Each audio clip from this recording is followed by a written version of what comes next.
반갑습니다. 정재환입니다. 그리고 끝에 계신 분이 우리 박광일 대표님이세요. 여행 이야기라고 답사를 주로 하시는 그런 여행사죠? 네, 안녕하십니까. 박광일입니다. 상대에서 역사를 공부하셨고요. 그리고 이제 가운데 김준현 교수님은 그 문학을 전공하고 계시죠? 네. 저기 반갑습니다. 김준현입니다. 사실은 여기 김 교수님하고는 한 3년 만에 이렇게 만나는 거예요. 3년 전에 같이 일본에 여행을 갔었습니다. 그때 룸메이트가 돼가지고 둘이 같이 있었었죠. 그리고는 정재환 선생님 소개할 때 제가 그 말 시키고 있느라고 정재환 선생님이 잠깐 못 들으셨었습니다. 네. 제가 오늘 뜻깊은 이 기념식에 정말 이렇게 불려왔는데요. 정말 가문의 영광으로 생각합니다. 제가 텔레비전 활동을 많이 못합니다. 바빠서 그런 게 아니고요. 그쪽에서 자주 안 부릅니다, 저는. 그래서 이제 직접 이렇게 인사드리러 왔는데, 사실은 이제 방송 오래 했습니다만 방송하다가 갑자기 좀 공부를 하고 싶어가지고 학교에 가서 이제 공부하고요. 그러다 보니까 좀 방송을 좀 소홀하게 된 것 같아요. 앞으로 좀 열심히 하겠습니다. 자, 오늘 이 4.19를 주제로 이제 좀 말씀을 나눠야 되는데, 우리가 아마 얘기 시작하기 전에 가만히 있어보자. 이 노래를 아마 한 곡 노래가 아니고 이제 우리 김광규 씨께서 조금아까 소개를 해주셨는데 선생님께서 소개해 주신 희미한 옛사랑의 그림자에 대해서 아까 여러 가지 말씀해 주셨는데 특별한 감상이 있어요? 공부 많이 했습니다. 네, 저도 공부 많이 했죠. 이제 선생님 시를 이제 들으면서 사실 이제 조금 고맙고 또 감사하고 또 공부를 많이 했다라고 생각을 했던 게 뭐냐면 잘 아시는 것처럼 역사하고 문학이 비슷한 듯 정말 다르거든요. 네. 예를 들어서 이제 김부식이 삼국사기를 쓸 때 그 유명한 수리 부자 서술하되 지어내지는 않겠다. 네. 그러니까 역사는 원래 있던 내용들을 계속해서 축소를 합니다. 네. 물론 거기서 의미를 찾아내려고 하는데 그러다 보니까 어느 순간에 역사는 무척 차가워져요. 그래서 이제 우리가 4.19나 5.18이나 아니면 6월 항쟁을 얘기할 때 가장 많이 쓰는 낱말이 숫자입니다. 4.19 때 몇 명이 죽었다. 네. 5.18 때 몇 명이 죽었다. 네. 근데 그 숫자가 예를 들어서 웬만큼 커지지 않으면 사람들이 감동을 못 하거든요. 그래서 우리는 역사를 이제 공부하면서 팩트를 전달한다고, 사실을 전달하고 했는데 사실 너머에 그 사람들이 느꼈을 감정, 또 나아가서 사실이 포함하지 못하는 진실, 이런 부분들이 이제 조금 어렵게 전달이 되는데 어느 순간 제가 책을 읽다 보면서 시가 어떤 시대, 어떤 사건, 어떤 이야기를 전달할 때 훨씬 더 많은 가능성을 열어두는다는 얘기에 큰 충격을 받았어요. 그럴 수가 없다. 왜냐면 시는 글자가 몇 개 안 되고 역사책은 글자가 무척 많거든요. 그런데 어느 날 제가 뇌과학자의 강연을 봤는데 보통 사람들이 자기가 알고 있는 걸 언어로 전달하는 게 4%라고 합니다. 그러니까 자기 앞에서 벌어졌던 일들을 전달하는 능력이 그것도 뇌가 열심히 돌아갔을 때 그러니 우리가 지금 많이 전달하고 많이 알려준다고 사실은 그게 의미가 있는 것이 아니라 그것을 공감할 수 있도록 전달해 주는 게 시가 아닐까. 그래서 오늘 지금 박 대표님은 40%는 전달하고 계십니다. 그래서 그런 굉장히 전달력이 좋고요. 그래서 오늘 선생님 시 중에 사실 이 텍스트가 있는 줄 모르고 찾아보고 깜짝 놀랐어요. 선생님 양력 볼 때 이 시를 보고 오늘 이 시를 소개해드려야겠다고 제가 출력을 해왔거든요. 희미한 옛사랑의 그림자. 설명을 해주실지도 몰라서 조금 놀라긴 했습니다만 덕분에 공부 많이 근데 사실 저도 사실 그 4.19를 경험한 그런 세대가 아니거든요. 예, 제가 조금 오래돼 보이긴 합니다만은 그렇게 오래는 안 됐습니다. 예, 4.19가 이제 나고 혁명이 나고 그리고 이제 한참은 아니고요. 그 예, 베스트 조금 극장 나올 있다가. 때 혹시 방송 활동하지 않으셨나요? 그때 방송했었죠. 그리고 사실은 이 베스트셀러 극장에 제가 또 직접 출연도 했었죠. 물론 이제 아쉽게도 이 작품은 아니었고요.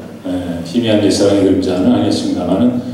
근데 그러고 보면은 지금은 이제 베스트셀러 극장 이런 것도 없고 예전에 그 TV 문학관 이런 것도 있었잖아요, 그죠? 한국방송공사에 그런 거 있을 때는 뭐랄까 이 텔레비전을 보면서도 어떤 이 문학 이런 감상도 할 수 있고 감동도 느낄 수 있고 그런 게 있었는데 지금은 이제 형편없이 된 것 같아요. 그죠? 네. 그런 거 다 안 하고. 네, 문학이 사라지고 뭔가 자극적인 네. 것들만 남아 있어서 어떻게 보면은 그게 삶이고 또 그 사회의 반영이긴 하지만 분명히 조금 아쉬운 건 있는 것 같습니다. 예. 그리고 사실 이제 4.19를 경험하지는 못했다고 말씀드렸습니다만 그래도 이게 성장하면서 학교에 가서 배우기도 하고 또 선배님들한테 말씀도 듣고 어렴풋이 이제 4.19라는 게 뭔가 좀 짐작을 할 수 있는 거죠. 아까 이제 오히려 이제 문학이 역사를 더 감동적으로 이렇게 기록하는 것 같다 이런 말씀을 하셨는데 그런 부분에 대해서는 어떻게 생각하세요? 예, 제가 사실 오늘 여기 오면서 정재환 선생님 전공은 알았었는데 예. 박광일 선생님 제가 전공을 몰랐었거든요. 네네. 이 문학 전공자가 가장 좀 가까이. 예, 네. 문학 전공자가 가장 무서워하는 상황이 사학과 학자들한테 쌓여 있는 상황입니다. 예. 항상 이제 학교에서 혼나는 게 이제 문학자들이거든요. 바로 예. 지금 박광일 선생님 말씀하셨던 그런 부분들, 그러니까 예, 그런 의도는 없습니다. 저희가. 그래서 그 사학과 분들은 이제 말하자면 아주 실증적이고 예. 엄밀하고 이런 것들을 가지고 이제 말하자면 얘기를 이제 풀어나가는데 네.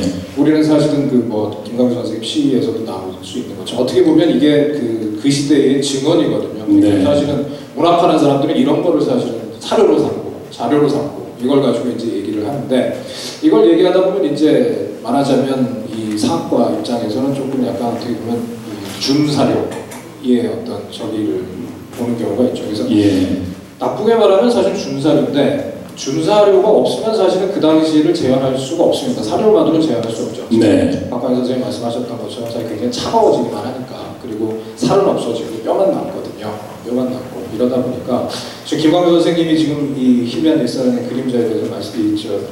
이거를 제가 다시 한번 되게 저도 오래간만에 이렇게 처음부터 끝까지 좀 다시 읽게 됐습니다. 예.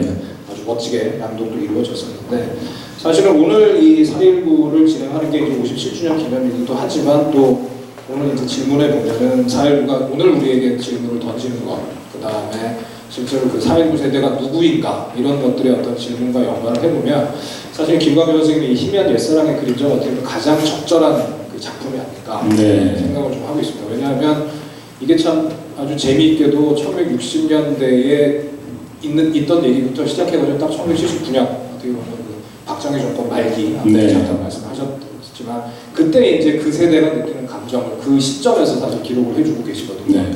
그 시기에 어떻게 맞춰서 사신 것 예, 같아요. 그러죠. 예, 그래서 그죠? 아주 좀, 이게 마침 또 그때 이제 창비가 폐간되고 예. 그리고 이 작품이 또 이제 그 빛을 보는데 또 이제 나름대로의 어떤 우여곡절을 겪고 이런 것들이 아주 어떻게 보면 4.19를 나타내는 가장 상징적인 작품이면서도 가장 사료적인 가치가 있는, 그러니까 어떻게 보면 문학적인 사료라고 할 수 있겠습니다. 네. 그런 게 있는 작품이라고 저는 좀 말씀드리고 싶습니다. 네. 그러니까 이제 역사가들도 이제 역사를 기록합니다만은 그런 역사적인 사료와 함께 더불어서 이제 이 문학 작품들이 또 우리 역사를 이제 기억할 수 있게 해준다. 그리고 예. 더 좀 폭넓게 감상할 수 있게 해준다. 예. 이렇게 좀 이해를 할 수가 있겠네요. 예, 알겠습니다. 자, 얘기 좀 하나씩 풀어가야 될 것 같은데요. 자, 4.19. 네, 이것도 풀을 이렇게 끈끈하게 붙여놨나? 네. 자, 네, 첫 번째 이 열쇠말은요, 예, 왜 4.19 혁명이 일어났답니다. 4.19 혁명이 왜 일어났을까? 물론 이 자리에 뭐 다들 아실 것도 같고, 근데 요 얘기 사실 좀 이렇게 젊은 사람들하고 좀 이렇게 앉아서 막 했으면 좋겠는데 젊은 사람들이 별로 없어요. 보기 좀 섭섭하네요, 그죠? 왜냐하면 이제 이게 좀 선배가 되면 또 후배들한테 또 좀 해주고 싶고 뭐 그런 얘기가 있거든요. 근데 그런 점이 좀 아쉽긴 한데 글쎄 4.19 뭐 혁명이 일어난 여러 가지 이유가 있을 것 같은데 뭐 하나만 얘기해 주실래요? 박광희 대표님 뭐라고 생각하세요? 아까 선생님이 정답 얘기하셨어요. 예, 뭐죠? 분명히 학교에서는 자유민주주의는 이렇게 가야 된다고 하는데 네. 내 눈앞에서 펼쳐지는 거는 그거하고 다르다. 예. 그러니 항의를 하자. 네. 라는 아주 간단한 문제 제기에서 혁명이 시작되었다라고 볼 수가 있는 거죠. 네. 사실 이제 직접적인 그 계기가 된 거는 이제 3.15 부정선거라고 봐야 되겠죠. 그렇죠. 네. 그래서 예. 이제 뭐 역사적인 맥락은 조금 뒤에 다시 설명할 기회가 있겠습니다. 예. 놀랍게도 그 역사의 아이러니라고 할 수 있는 게 1950년대 반공교육이 가장 철저했던 시기입니다. 1970년대 반공교육보다 훨씬 더 강했다고 볼 수가 있다고 저도 이제 기록으로 봤는데 네. 학도홍목단이라든지 이런 것들이 있었던 거죠. 그런데 실제로 혁명이 일어났을 때 4.19 혁명에 만약에 좀 수로를 붙인다면은 4.19 학생혁명이다 네. 라고 얘기를 할 수 있을 정도로 학생들이 주도적이었거든요. 네. 그렇다면은 도대체 이 교육은 뭐지? 라고 할 수 있는 거고요. 거꾸로 얘기하면은 지금 국정교과서에 가장 반대하는 3, 4, 50대가 네. 국정교과서로 공부를 했거든요. 그러니까 이 국정교과서를 만들자고 했던 걸 반대하는 세대가 결국 국정교과서를 배웠다고 하니 아하. 그런 면에서 볼 때 우리가 알고 있는 이론과 현실의 문제에서 사실은 이론으로 열심히 가르치려고 하지만 현실이 그거를 따라가지 못하는 순간 학생들의 이론은 쉽게 무너질 수가 있는 거죠. 네. 다만 어른들은 이론보다 더 무거운 현실이 있으니 네네. 그래서 이제 여기 18년 뒤에 만났던 그 친구분들이 얘기하는 얘기들 속에서 참 저는 이 시에서 되게 재밌게 봤던 게 뭐냐면 이 첫 번째 연에서는 사랑과 아르바이트와 병역 문제를 가지고 친구들하고 얘기를 해요. 네. 이거를 정리를 해보면 네 문제예요. 네. 그러니까 나만 포기라면은 예. 혁명에 참여할 수 있어요. 아하. 근데 여기에 보면은 지금 월급이 얼마고 치소도 물가가 얼마고 그래서 아까 그 이제 그 출간이 못됐던 늪으로 네. 발을 옮겼다라고 하는 일상으로 돌아갈 때 결국은 그 현실에 부딪혔던 어른들은 참여하지 못했던 부분들이 있었거든요. 네. 그런 부분들이 결국 학생들에게 나만 버리면 될 수 있고 그리고 그들이 배웠던 지식과 이런 현실의 차이를 깨닫는 순간 나서지 않았을까 네. 그런 생각이 듭니다. 김 교수님 어떻게 생각하세요? 사실은 거의 같은 말씀인데요. 네. 아까 김광 선생님이 하셨던 말씀 중에 이승만 대통령이 하야하면서 네. 국민이 원한다면 하야하겠다라고 예. 얘기를 했었습니다. 근데 그 전까지 사실은 이승만 대통령이 보여줬던 태도는 그거랑 좀 다르거든요. 예.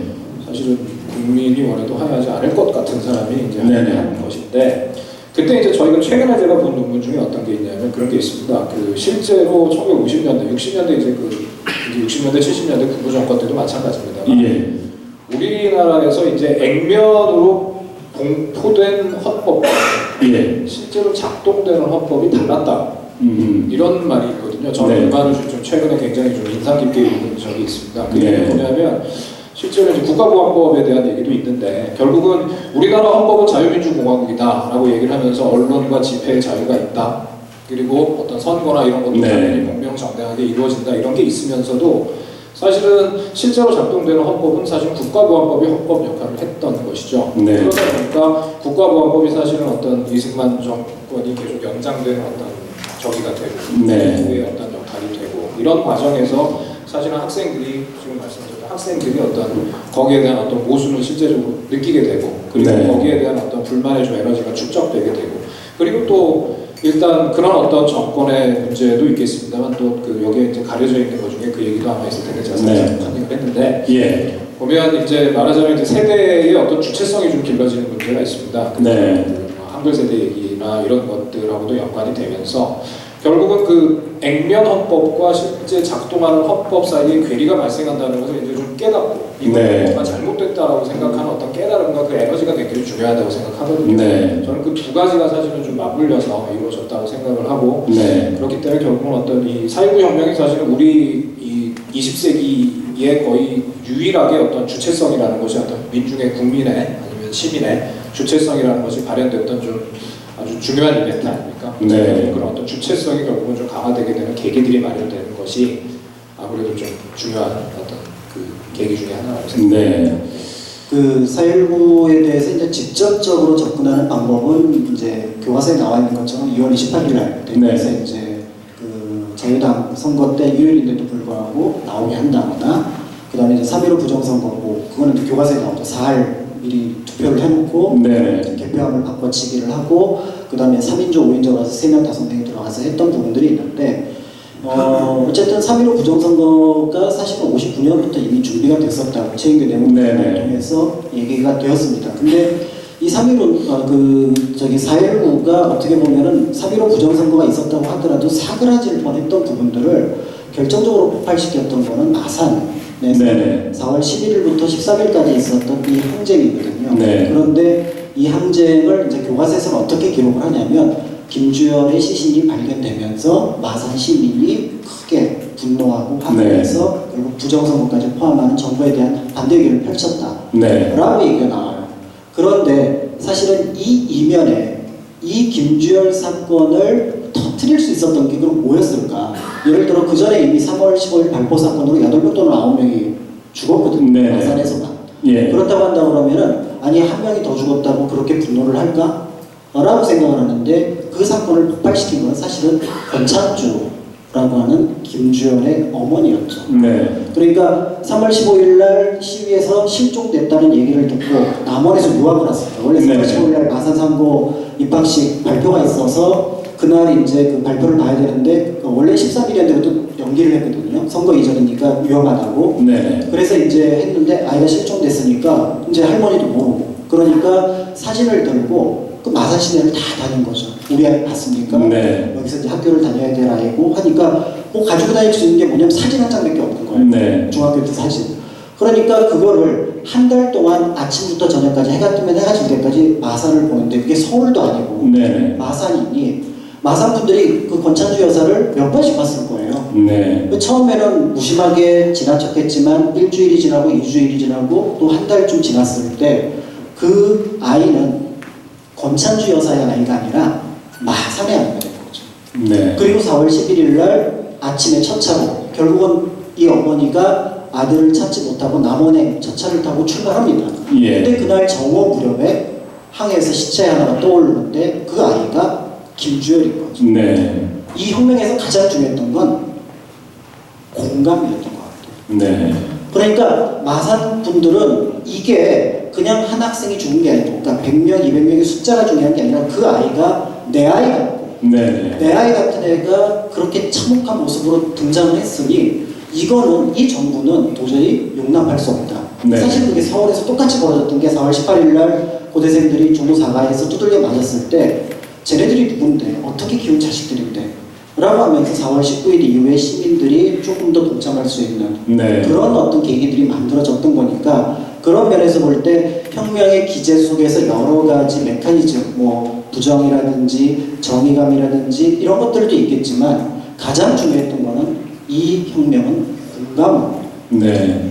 저 사람이 아프니 나도 아프다. 예. 이런 것들이 결국은 역사를 바꾸는 어떤 중요한 계기가 되었다는 네. 생각이 들었습니다. 제가 생각할 때는 이제 제가 느낄 때는 그랬던 것 같아요. 이제 이 학생들이 이 세상이 뭔가 잘못됐다. 그러니까 이제 그 사실 처음에 이제 이 권력이 한 거를 시작한 게 이제 대구에 있는 경북고등학교 학생들이지 않습니까? 2월 28일. 28일. 네. 그리고 이제 방금 이제 3.15 부정선거가 일어나고 그리고 그날 이제 뭐 민주당이 이제 선거 무효 선언을 하면서 이제 시위를 시작을 한 건데 이때도 사실은 다들 고등학생들이었거든요. 이 주축이. 그래서 제가 느끼기에는 그 나이 때가 가장 순수하고 또 의협심이 강하고 그리고 이제 그러니까 자연히 이제 불의를 보면 참지 못하고 뭐 그런 때 아니었나. 그래서 그렇게 정말 뭐랄까요, 이 엄청난 이 권력에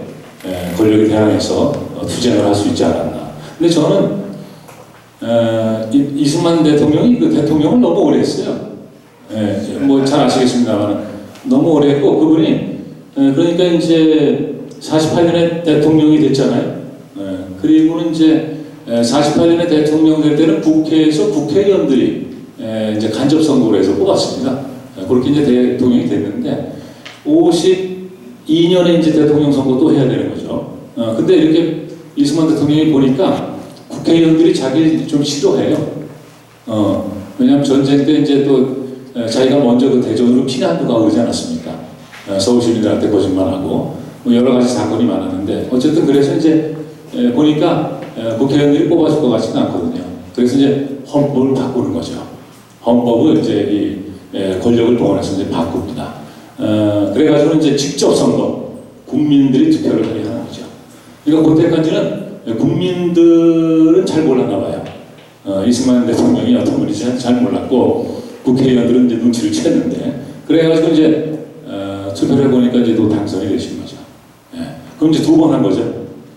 거기서 끝내셨으면 좋았는데 한 번 더 하고 싶으셨던 거죠. 그렇죠. 예. 3.15 부정선거의 가장 큰 문제점은 대통령 부정선거가 아니라는 거죠. 예. 이미 경쟁 상대였던 조병옥 박사는 죽었고, 네. 그러니까 거의 대통령은 그냥 가는 거고 부통령 이기동을 당선시키기 위한 거였고, 그것도 압도적인 표차로. 왜냐하면 그 직전에 그 대통령 선거에서 사실은 전혀 생각하지 못했던 조봉암한테 예. 상당수의 표를 준 게 충격이라고 하니 네네. 이제 그런 것들이 결국 또 밑에 사람들의 과잉 충성 예. 이런 것들이 복합적으로 적용됐다라고 볼 수 네. 있습니다. 그러니까 사실은 지금 이제 박 대표님이 3.15를 말씀하셨는데 3.15는 이제 네 번째입니다. 네 번째.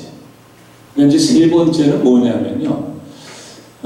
두 번 지금 대통령 했잖아요. 그 8년이거든요. 근데 한 번 더 하고 싶은 거죠. 근데 헌법에는 이 두 번 이상 못하게 돼 있어요. 두 번까지 하고 세 번 이상 못하게 돼 있는 거죠. 그러니까 이제 대통령을 하려면 또 헌법을 바꿔야 되거든요. 그래서 이제 어떻게 바꾸냐면 초대 대통령에 한해서 계속 할 수 있다. 그러니까 그게 신기한 거죠. 초대 대통령만 계속 할 수 있다. 이렇게 바꿔가지고 그걸 또 아무튼 뭐 이제 4.4.5인 이런 거 다 얘기 들어보셨겠습니다만은 그렇게 또 말도 안 되는 그런 어떤 이 정치인들 국회의원들 동원하고 이래가지고 이제 헌법도 고쳐가지고 그리고는 이제 세 번째 이제 임기를 시작한 거죠. 그렇죠. 근데 거기서 끝났으면 되는데 이제 결국 한 번 더 하시려고. 그렇죠. 이제 세 번째 임기 끝나고 네 번째 임기 시작할 때 3.15 부정선거가 예. 생겼던 거고 대통령이 되기 위해서 두 번 개헌을 했던 네. 그런 거라고 볼 수가 있습니다. 그때가 이미 연세가 80이 넘었죠. 85. 그렇죠.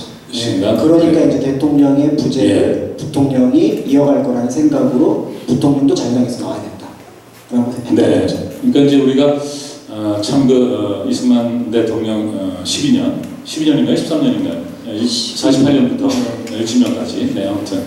예, 참 오랫동안. 근데 이제 그런 거죠. 이게 뭔가 이게 헌법에 정해진 데 따라서 또 뭔가 법대로 이렇게 해서 이제 모든 거를 했다면 괜찮은데 그 자신의 어떤 권력으로 이런 것을 이제 세우기 위해서 헌법을 불법적으로 이제 뜯어고치면서 이제 대통령을 했다는 거 이런 것들 때문에 그러니까 결국은 그러려다 보니까 이제 부정선거 선거 부정을 저지를 수밖에 없었던 거죠. 상당히 오만했어요. 예. 그때 그 공무원들한테 최인교가 했던 말 중에 뭐가 있냐면 대통령 선거 소송을 본 적이 있니? 한 번 대통령 되면 끝이야. 괜히 그런 거에 신경 쓰지 마. 예. 그러니까 무조건 대통령만 되려면 권력은 우리한테 들어오니까 예. 공무원들이 너무 신경 쓸 필요 없어라고 얘기를 할 정도니 이미 이때쯤 되면 국민들은 눈앞에서 사라질 거죠. 네. 지금 좀 전에 조봉암 한번 언급이 나왔었는데 네. 사실 저는 그 문제가 되게 크다고 생각을 합니다. 57년, 58년에 사실 예상을 뒤엎고 사실은 조봉암 씨의 인기가 굉장히 높았고 네. 그래서 사실 이승만 대통령이 헌법을 바꿔서까지 이제 초대 대통령의 어떤 그런 조건까지 바꿔서라도 이제 이 재집권을 하려고 했는데 네. 그 과정에서 이제 조봉암이 인기가 많아지니까 사실은 간첩이 돼버렸죠. 간첩으로 네. 사실은 놀아버렸고 그 과정에서 이제 아까 제가 말씀드렸던 정권 연장에서 어떤 국가보안법이 발동을 하는데 이제 그 경우에 사실 무슨 문제가 발생을 하냐면 이 체제를 비판하고 말하자면 이제 제가 지금 현재 정부에 맞서가지고 어떤 합법적으로 맞서가지고 대통령이 지금 정치를 잘못하고 있으니까 내가 좀 정권을 잡아보겠다라고 한다던가 아니면 지금 현재 정권에서 뭔가 정치를 좀 잘못하고 있으니까 내가 거기에다가 좀 합리적인 비판을 해보겠다라는 사실들이 사실은 저는 조봉암 사건을 기준으로 해가지고 이제는 그게 되게 합법적인 어떤 경로들이 막혀버리는 왜냐하면 간첩으로 몰릴 수 있으니까요. 그렇죠. 그래서 그런 부분들이 사실은 어떻게 보면 좀 이렇게 좀 결국은 이 3.15 부정선거라든가 대비 이인파라든가 이런 것들이 뇌관이 될 텐데 뇌관까지 그 축적되는 굉장히 중요한 어떤 그 조건을 좀 마련했다고 저는 생각을 하거든요. 네. 현재 이승만 대통령이 이제 자신의 그 정적들, 정적들도 아주 그 뭐랄까 가혹할 정도로 그렇게 수청을 하고 뭐 이런 것들을 이제 볼 수가 있죠. 그런데다가 그 연세 좀 드신 분들은 기억하시겠습니다만 50년대 한국이 진짜 못 살았다고 합니다. 그러니까 50년대는 그 뭐라 그럴까요? 하루 세 끼를 먹는 집이 전체 인구의 절반이 안 됐다고요. 그러니까 뭐 두 끼 드시는 집도 있고 뭐 한 끼 드시는 집도 있고 뭐 그 정도로 이제 뭐 가난했다는 거죠. 그러니까 이 먹고 사는 문제를 이걸 사실 이게 이 뭐죠? 이 위정자가 대통령이 이거 해결을 해줘야 되는데 그 12년 통치하면서 여전히 가난하니까 물론 우리가 전쟁도 겪고 그러면서 모든 게 파괴가 되고 폐허가 됐습니다만은 그렇다 하더라도 뭔가 살 수 있는 어떤 희망 같은 걸 보여야 되는데 전혀 그런 것을 이제 보여주지 못한 거 이런 것도 또 원인이 되지 않았나 하는 생각이 듭니다. 뭐 아무튼 뭐 여러 가지를 얘기할 수 있을 것 같은데요. 일단은 이제 어떤 그 불의에 이제 우리 그 피 끓는 청춘들이 일단 일어섰다 이렇게 얘기를 할 수가 있을 것 같고요. 근데 처음에는 사실은 이제 고등학생들이 이렇게 주축이 됐었는데 그때까지는 대학생들이 잠잠했던 거죠. 김창규 선생님도 그때까지는 잠잠하셨던 거예요. 그리고 수업하시다가 나가셨다고 하니까. 그러니까 4월 18일까지는 그냥 잠잠하셨어요. 네, 18일 날 학교 안에서 아마 시 쓰고 계셨을 거예요. 아니, 수업 받고 계셨어요. 수업 받고 계셨어요. 수업 받고 계셨는데 이게 이제 참 무서운 게 그날 발표가 이제 한 12시에서 2시 사이에 이제 경호대 쪽에서 발표가 4월 19일 말씀하시죠. 4월 19일 발표가 있었다고 합니다. 그런데 3시에 계엄령이 떨어져요. 3시에 계엄령이 떨어지는데 계엄령은 1시 반 기준으로 떨어집니다. 그러니까 소급해서 떨어졌던 이유는 뭐냐면 1시 반 이후에 발표가 됐으니 발표한 경찰들은 계엄법에 따라서 보호를 하겠다는 거예요. 그렇죠. 그러니까 이게 죽은 사람이 문제가 아니라 그 발표한 행정부나 아니면은 군부에게 면죄부를 주려고 했던 게 그 짧은 시간에 계산돼서 나온다는 거죠. 그러니까 이 정부가 무능하다기보다는 교활한 상황이었다라고 느껴지는 게 그런 내용들이 있는 것 같습니다. 그래서 아까 얘기하신 거 보고 깜짝 놀랐던 게 수업 이렇게 1교시, 2교시 끝나고 점심시간쯤에 나가서 실제로 1시 반, 2시쯤에서 적선동에서 발표가 났다는 제가 글로 본 역사 기록과 증언이 일치하는 걸 보고 좀 소름이 끼쳤던 부분들도 있습니다. 아무튼 이제 이승만 정권이라는 게 정권을 유지하기 위해서는 이제 수단과 방법을 가리지 않았다. 뭐 이렇게 얘기할 수도 있을 것 같아요. 그런데 이제 그것을 더 이상 이제 국민이 참을 수가 없었다. 그게 이제 3.15 부정선거를 계기로 해서 이제 폭발이 된 게 아닌가 그렇게 생각합니다. 그리고 우리가 이제 이 민주주의라는 것을 이제 45년 해방되고 48년에 대한민국 정부를 수립을 했는데 그때부터 사실 이제 민주주의라는 걸 시작을 했는데 어떻게 보면 그 이전 시기까지는 우리가 일제 식민지였고 식민지의 어떤 그 삶을 살았기 때문에 이 근대적인 삶을 잘 몰랐다 그럽니다.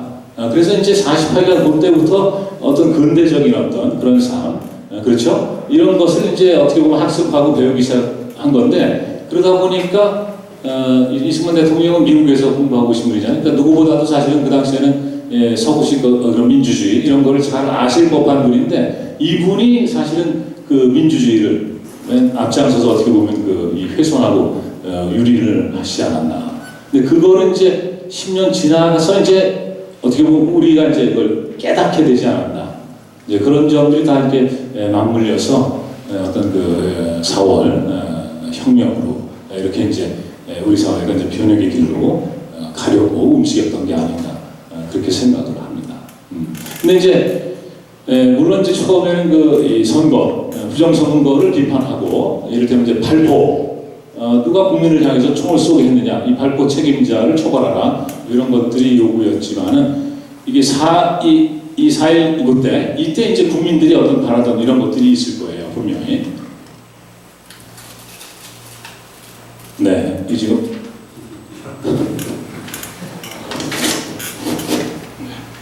예, 4월의 깃발입니다. 네.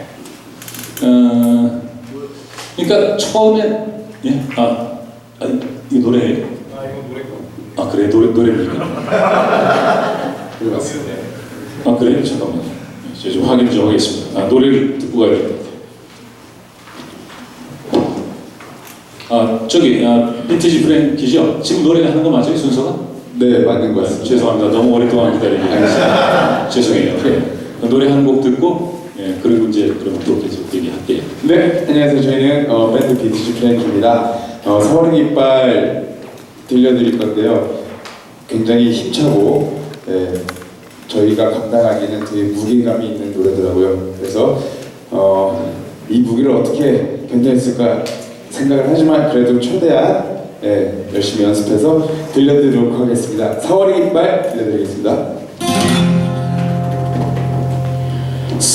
4월의 깃발이요 잊지 못할 날이요 하늘이 무너져라 외치는 민주주권 그 주권 잦은 날에 그대들은 가셨나니 인자 없는 책가방을 가슴에 고이 안고 흘린 눈물 속에 어린 몫을 잠재우리 4월의 불길이여 피에 젖은 꽃송이여 빈주먹 빈손으로 쏟아져 나온 교문 어른이 못한 일을 그대들은 하였나니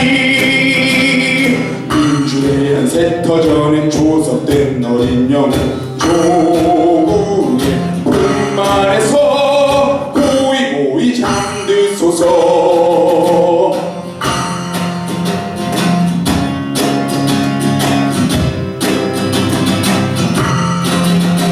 4월의 태양이여 뭉쳐진 대열이여 양처럼 순한 마음 진리는 명령되어 거룩한 더운 피를 그대들은 흘렸나니 역사 위에 술을 놓은 찬란한 어린 선열 조국의 별이 되어 길이 빛나소서 길이 빛나소서 길이 빛나소서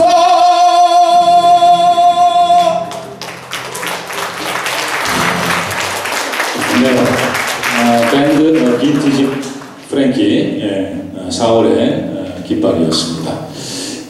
혁명의 정신을 아주 그대로 잘 노래하고 있는 것 같죠? 처음 들으십니까? 네, 처음 들었습니다. 두 분 다 어떠셨는지요? 네. 나가야 될 것 같은데. 나가야 돼. 바로 깃발을 들고 네. 나가야 될 것 같다. 깃발을 그런 붙이는 말씀이시죠? 걸로. 네. 근데 이 시에다가 이 곡을 많이 붙여가지고요. 노래를 하고 있고 또 이 선곡구를 기반으로 활동을 하고 있는 팀이니까 꼭 좀 기억해 주시고 많이 응원해 주시기 바랍니다. 아직까지는 정규 음반이 없는 거지 아직까지? 네. 이 곧 나옵니까? 녹음 다 했습니다. 녹음 다 했어요. 곧 나오는군요. 언제쯤 나오죠? 올해 안에 나옵니다. 올해 안에? 네. 가을 안에 나오는 걸로. 곧은 아니군요. 예. 시간이 걸릴 거예요. 녹음은 다 했는데 녹음 다 하면 금방 나올 수 있을 것 같은데 뭔가 돈이 좀 없나 봅니다. 왜냐면 이게 제작하는 돈이 많이 들거든요. 그죠? 네, 그렇다고 해두겠습니다. 그런 문제가 있을 수 있습니다. 네. 자, 오늘 4월 혁명에 대해서 함께 말씀 나누고 있는데 자, 이번에는 한글 세대, 한글 세대다. 한글 세대가 그 4월 혁명의 주역이었습니까? 그렇게 될까요? 그렇다고 하는데요. 선생님 조금 생각이 다르실 수 있을 것 같아서. 어떻게 생각하세요? 저는 사실 아까 또 역시 또 김광호 선생님 말씀해 주신 거 예. 이런 게 있었습니다. 서울대 학생들이 사실 서울대 학생이지 않습니까? 다른 학생이 아니라 서울대 예. 학생들이 하야를 요구하는 집회를 나갔는데 하야라는 말을 거기서 처음 들었다고 하거든요. 네. 제가 보기엔 한글 세대는 맞습니다. 예. 그 하야라는 말은 사실은 그 지금도 이제 요번 촛불 집회에서 이제 그 말을 처음 들었다고 하는 젊은 학생들이 굉장히 많았습니다. 네. 그런 것들 보면 실제로 그 하야라는 말은 뭐 그냥 제가 알기로는 좀 옛날부터 많이 썼던 말이기 때문에 네. 만들어진 정칭은 아닌 것 같고 그래서 사실은 그 당시에 그다음에 이 말하자면 어떤 한글에 좀 더 좀 익숙했던 것도 네. 있고요. 사실은 그다음 여기에서 말하는 한글 세대는 딱히 또 한문 세대와 구별되는 그 반대되는 개념의 한글 세대가 아니라 네. 어떤 일본어로 교육을 받았던 예. 세대랑 저기 좀 대비가 되는 그런 좀 의미도 있는 것 같습니다. 예. 일반적으로 4.19 세대, 그다음에 이제 4.19 세대와 이제 같이 나오는 그 한글 세대라는 말이 보통 1940년대 초반생들을 말하거든요. 그런데 네. 그분들이 이제 너더 살쯤 돼가지고 한글을 본격적으로 배우기 시작할 때가 이제 우리 해방된 이후이기 때문에 사실은 그분들이 이제 한글 세대를 좀 이루었고 네. 그리고 제가 어쨌든 한글 세대랑 키워드가 있어서 좀 찾아봤더니 1959년 당시에 문맹률이 15.5%로 굉장히 낮아졌더라고요. 네, 맞습니다. 그게 사실은 어떤 그 말하자면 4.19를 불러일으킬 수 있는 역량이 사실은 고등학생까지 내려갔고 네. 그게 지금 박광희 선생님 말씀하셨던 것처럼 그게 이제 공감대를 또 형성할 수 있었고 그 주체들이 이제 나섰다는 게 네. 그런 걸 보면은 저는 넓은 의미에서는 한글 세대라고 얘기하는 것이 조금 뭐 온당한 부분이 있다고 저는 생각을 하고 있습니다. 예.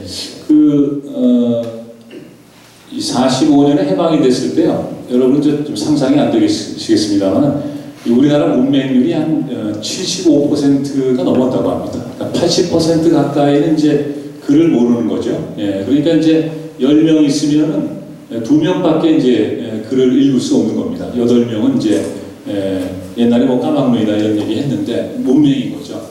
글을 읽을 수가 없는 거예요. 그런데 이제 지금 한글 세대에 대해서 얘기를 나누고 있는데 그 45년에 해방이 됐을 때 그러니까 경복고등학교 학생들 아마 이제 1학년, 2학년 학생들이 2월 28일에 이제 이 플래카드를 들고 나왔을 겁니다. 나왔을 텐데 그러니까 학원을 정치 도구화하지 말라 이러면서 이제 나온 건데 그 학생이 아마 17살 정도 됐겠죠.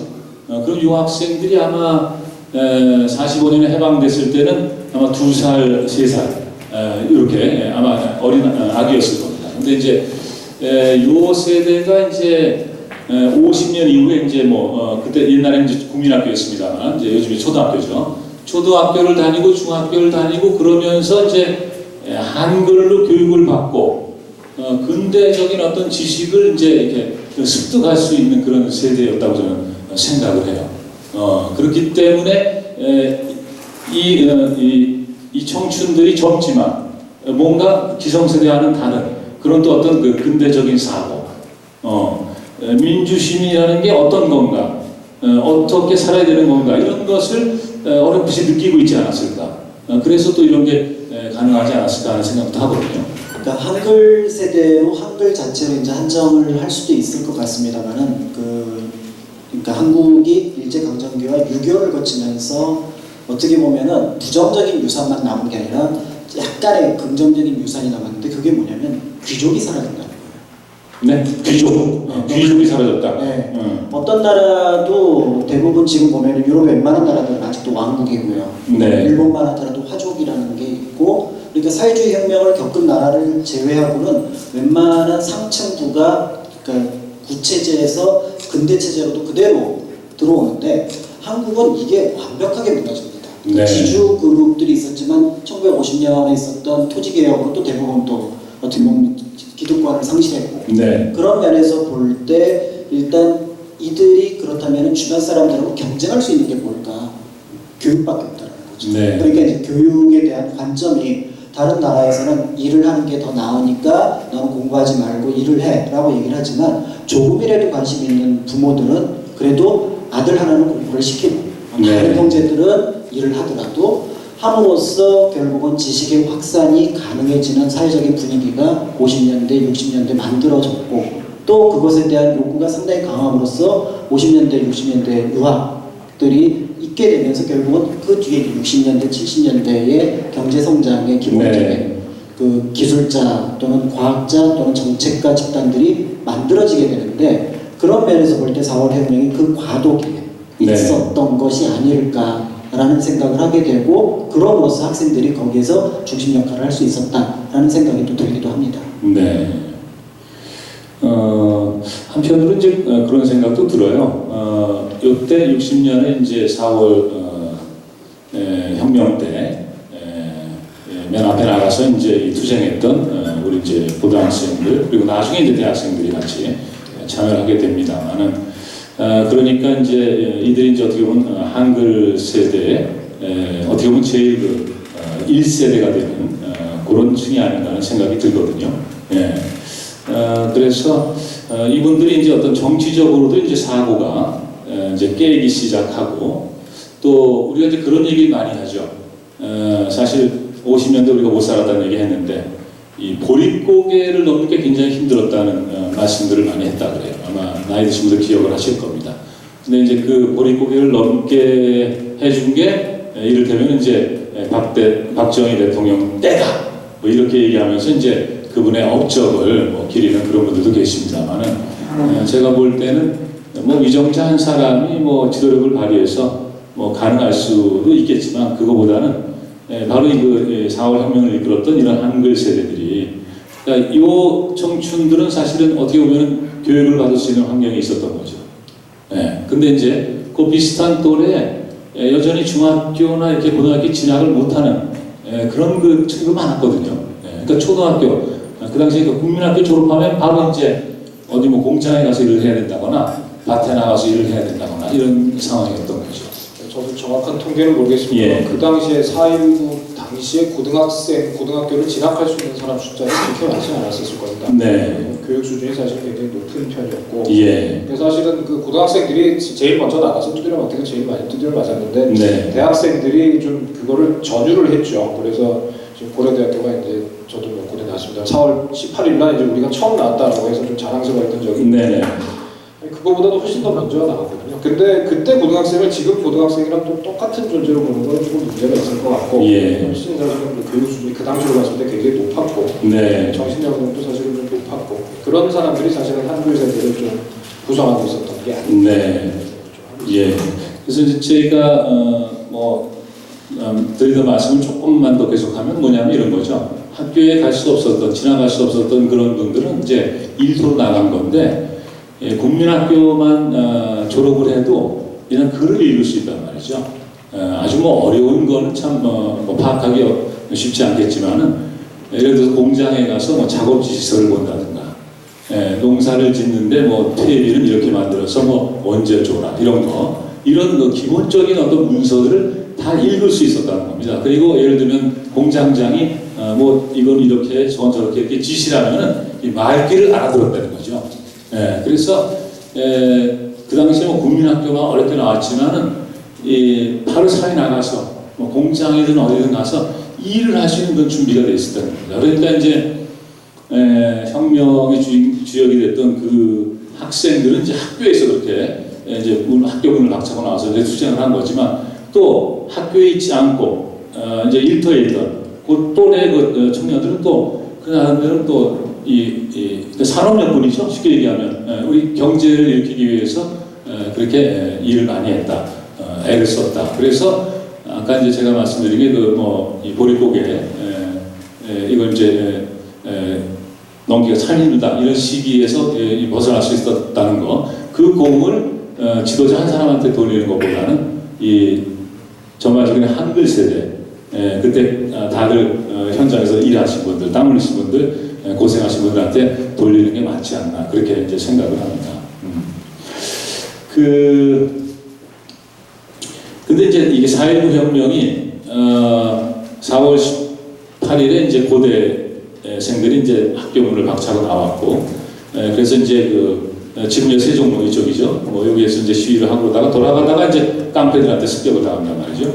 그게 이제 그 다음에 사진에 신문에 대문짝만하게 사진이 나오면서 이제 국민이 이제 다시 한번 분노하고 예, 그렇게 해서 이제 바로 이제 4월 19일 이제 시작이 됐단 말이죠. 근데 앞서 이제 말씀하셨습니다만은 그날 발표로 그날만 한 123명이 네. 사망한 걸로 돼 있죠. 그렇죠. 123명이고 어쨌든 그때가 화요일이었기 때문에 이제 예. 그 보통 이제 피해 화요일 이런 표현을 쓰기도 하는데 그때부터 이제 일주일 동안 진행됐던 총 그러니까 뭐 부상자 수 빼고 사망자 수는 거의 200명에 육박할 정도가 됐으니 예. 그 사건이 얼마나 격렬하게 이루어졌는가라는 걸 이제 볼 수가 있고요. 근데 이제 결정적인 사건은 이제 4월 20일부터 그 열기가 약간씩 줄어들기 시작했다고 네. 합니다. 그런데 이제 그 열기를 이어갔던 게 이제 기성세대도 빠지고 대학생도 빠지고 중고등학생, 심지어는 초등학생, 네. 그 수성초등학교 학생들이 4.19 혁명에 나온 사진은 상당히 유명한데요. 네네. 이제 이렇게 유명한 상황에서 사상자가 계속 늘어나는데도 어떠한 책임도 지지 않으니까 예. 4월 25일 날 교수님들이 나서기 시작한 거죠. 네. 사실은 대학생들이 나서는 것만 해도 저 사람들까지 나서야 되나? 라고 하는 상황에서 이제 교수님들이 나섰고 교수님들이 나서는데 이제 뭐 플래카드를 하나 들어야 되는데 네. 뭘 적어야 될지 이제 아까 얘기했던 뭐 이승만 하야라는 얘기는 24, 25 그쯤 나오기 시작했던 얘기고 네네. 거기다가 하야라고 찍기를 뭐하니까 예. 그러니까 이제 거기 이제 그 성대 교수님이었던 이제 임창수 선생님이 예. 학생들의 피해 보답하라 네네. 라고 쓰고 나간 게 이제 그게 신문에 쫙 실리게 되면서 분위기가 다시 네. 끌어오르게 되고 결국은 이제 4월 25일 밤에 그 회의를 통해서 4월 26일 날 전격적으로 그러면은 국민들이 원하면 네. 이미 원했는데 어쨌든 원하면 하야하겠다라고 하면서 4월 26일이 이제 어떻게 보면 일단락을 짓는 그런 일주일간의 혁명에 한 단락을 짓게 되는 상황이 네. 될 수가 있죠. 예.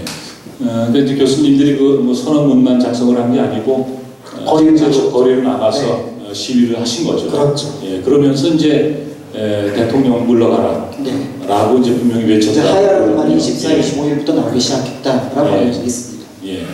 그래서 아무튼 그렇게 해가지고 이제 그래도 물러날 것 같지 않던 그 이제 이승만 대통령이 26일 가면 이제 물러나겠다는 얘기를 하는 거죠. 그렇죠. 26일 날 이제 그 당시 25일 날 임명했던 장관이었던 허정한테 네. 과도 정부를 맡기고 물러나겠다. 그러니까 이틀 만에 그 내각 수반이 된, 그러니까 어떻게 보면 수반이 된 거예요. 네네네. 네. 근데 이제 이분 그러니까 무슨 사건이 나면은 어떻게 보면 이제 이게 이 관료들을 이렇게 바꾸잖아요. 그렇죠. 그래서 25일 날 과정에서 네. 이제 허정이 이제 외무부 장관이 외무 장관이었는데 26일 날 그 사람을 중심으로 하는 과도 정부를 수립하게 되는 거죠. 네. 예. 아무튼 이제 그렇게 해서 이승만 이제 13년 통치가 이제 끝이 났는데, 근데 이제 우리가 이 점을 좀 짚어봐야 될 것 같아요. 예.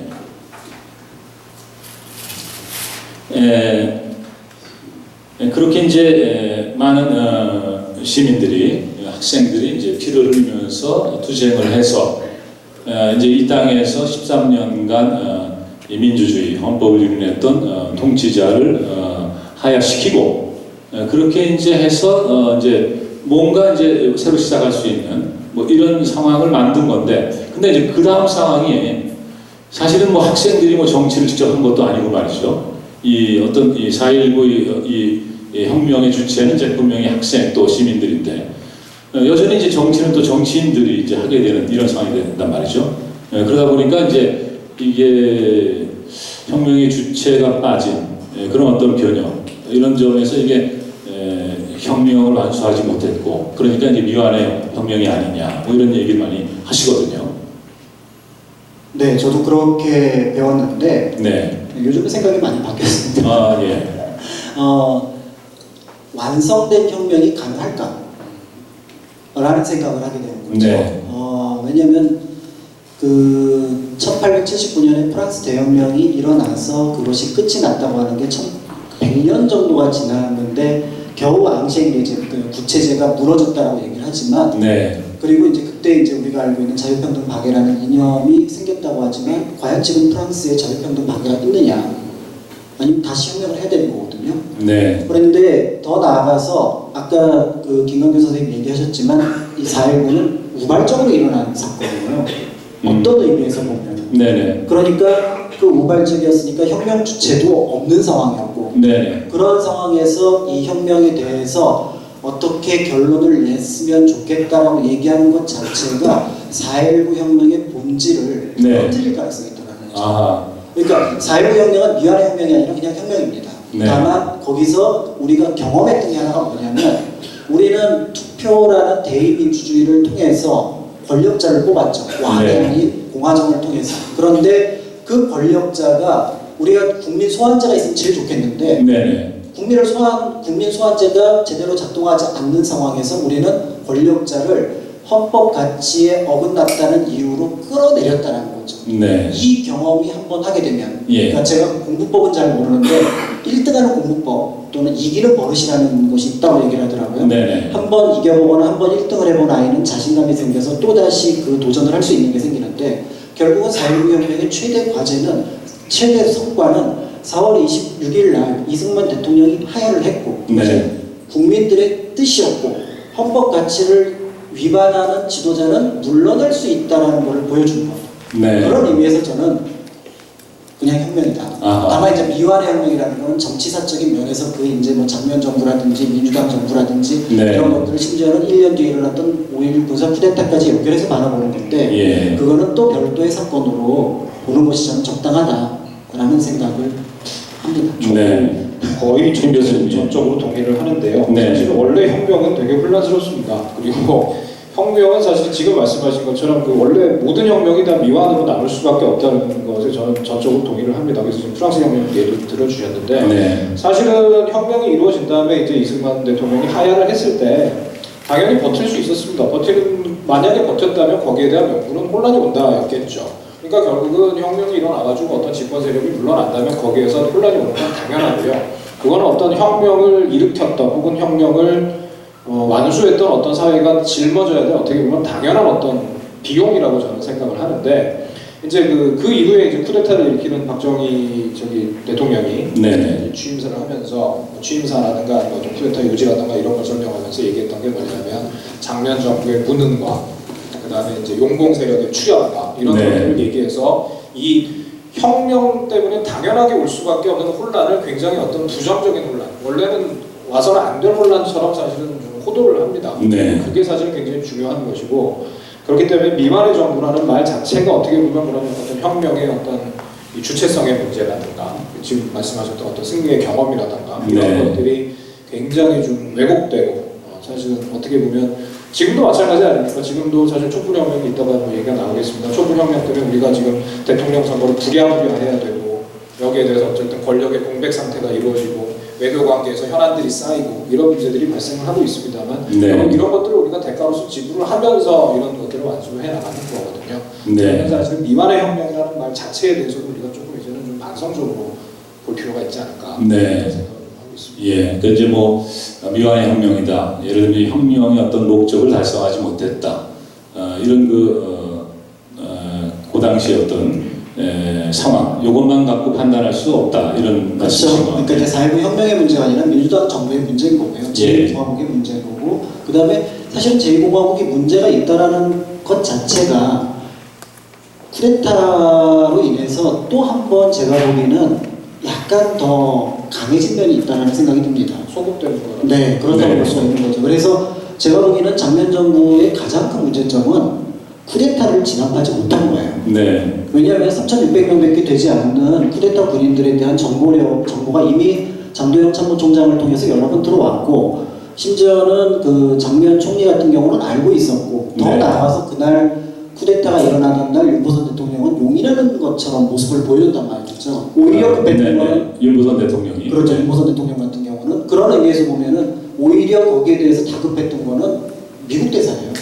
네. 그 당시 상황을 보면. 예. 그러니까 그 장면 정부의 가장 큰 실수 또는 실패는 그 앞에 있었던 1년, 그러니까 1년째 안 되는 네. 어떤 한 8개월 정도 됩니다. 네, 그 정도의 어떤 그 정치를 했던 기간이 아니라 네. 5월 16일을 막아내지 못했다라는 거. 예. 저는 그게 더 큰 문제라고 보는 거죠. 네. 그러니까 이제 이승만 대통령이 하야하고 얼마 후에 이제 하와이로 망명을 하고 그리고 이제 허정 과도 정부가 들어섰다가 다시 이제 선거에 의해서 2년 참여한 선거를 하고 예, 그다음에 작년 정부가 이제 그렇죠. 출범을 한 거죠. 대화 책임제를 통해서 이제 책임 총리제라고 할 수 있는 예. 실권을 가진 장면 총리, 그 다음에 이제 형식상의 원수라고 할 수 있는 윤보선 대통령을 네. 뽑는데 이미 그 당시에 30년 동안 보류되는 5.16 쿠데타로 보류되는 지방자치제가 이루어지거든요. 네네. 민주주의의 꽃을 풀뿌리라고 얘기를 하는데 예. 그런 면에서 볼 때 그런 것들이 이루어지고요. 과거 적폐청산이 상당히 실패했다고 하지만 그럼에도 불구하고 그 장면 정부 안에서 숙청됐던 경찰이 3,500명이 넘습니다. 네. 그러니까 직접 사법적인 처벌은 하진 않았지만 예. 경찰의 옷을 벗긴 사람이 3,500명이 넘는다는 거는 상당 부분 개선의 가능성이 있었다는 거죠. 네. 그런데 이제 물론 장면 정부를 제가 높게 평가하는 게 아니라 원래 자유당은 큰 차이가 없는 정부여서 사실은 네. 혁명이 진행될 때 두려워했던 건 분명한데 그들의 두려움의 대상이 누구였느냐? 네. 이승만 대통령이냐, 국민이냐? 네. 그러면은 국민들이 계속 두렵게 하면은 무서워할 거 아니에요. 네. 근데 니네들 자꾸 그렇게 할래? 그러면은 제2차 4.19가 일어났을 거고, 그러면은 장면 정부 안에서 약간 보수적인 사람들은 탈락을 하고 조금 더 혁신적인 인물들이 또 그 정권을 좀 핵심에 가까이 갈 수 있을 거고, 네. 그런 과정들이 쭉 진행될 수 있는 패러다임이 진행되는 중간을 딱 끊어버린 게 5.16입니다. 네. 그러니 장면 정부 자체를 물론 비판할 수는 있겠지만, 그리고 또 쿠데타를 막지 못한 게 문제지만 4.19 혁명 자체를 갖고 얘기하지는 않았으면 좋겠다. 네. 그러니까 그런 아쉬움을 얘기하시는 분들이 많아요. 그 5.16 쿠데타가 일어나지 않았다면 장면 정부가 그 국민들이 바랬던 것 이런 것들을 그래도 조금씩 해나갈 수 있지 않았겠느냐. 그렇죠. 그래서 대표적인 게 그 박정희 정부의 가장 큰 성과라고 하는 게 경제 성장이잖아요. 네. 근데 장면 정부의 당면 목표가 경제 성장이었거든요. 네. 그래서 경제개발 5개년 계획을 장면 정부에 수립합니다. 네. 근데 그 계획을 갖다 그냥 쓴 게 박정희 대통령. 예. 그러니까 만약에 민주당 정부가 그대로 이공하고 있었으면 경제개발 5개년 계획이 이루어지게 되는 거고, 네. 그런 면에서 볼 때 또 국제적인 어떤 호황기를 맞이하는 상황이었고, 우리나라의 저임금 그런 정책들을 쓰게 되면 자연스럽게 경제개발의 가능성이 상당히 높았던 부분들이 있는 거죠. 네. 그러니까 그래서 그 4.19 당시부터 5.16으로 이어지는 맥락을 너무 과대평가할 필요는 없을 것 같다라는 생각이 듭니다. 네. 자, 여기까지 말씀 듣고 우리 저 노래 한 곡 듣고 또 좀 얘기할까요? 예. 다음 노래 어떤 거 해주시겠습니까? 네, 다음 노래는요. 네. 그 리플렛에 있는데 유정철이라는 노래를 4.19 혁명에 맞게 개사한 노래가 있습니다. 제목 유정철이고요. 들려드리겠습니다.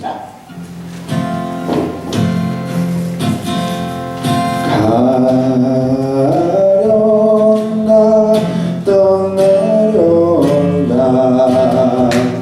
해군 선생 길을 따라 장면 박사 홀로 두고 조박사도 떠나갔네.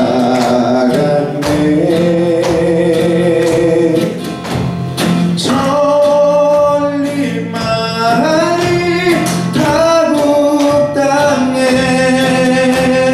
박사 죽음 웬 말이냐.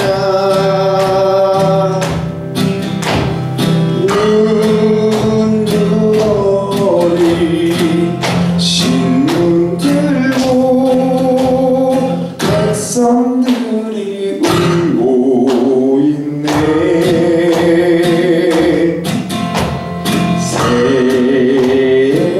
세상을 원망하랴 자유당을 원망하랴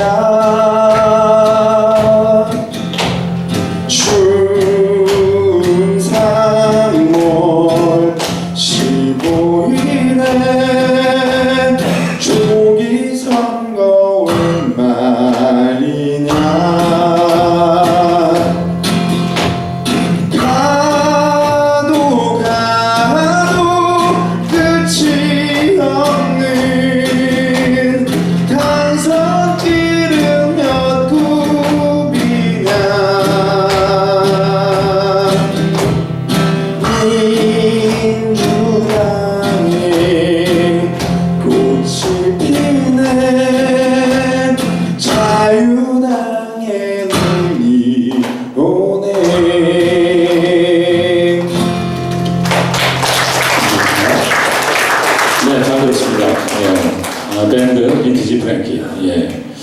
가사를 개사한 거죠?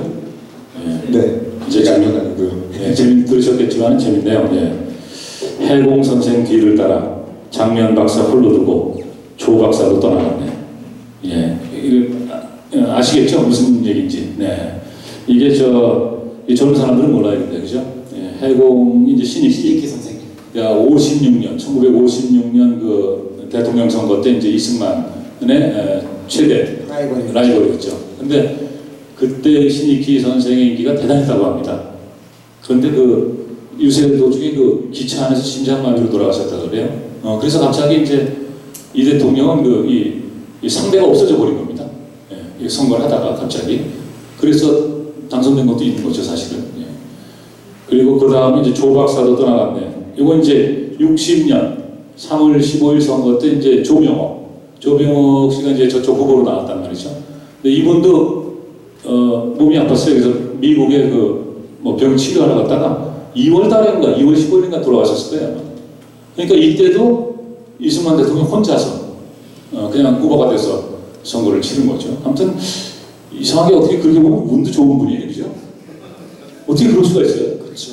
두 번 연속 네. 상대 후보가 경쟁자가 참 신기합니다. 그런 일이 있었어요. 예.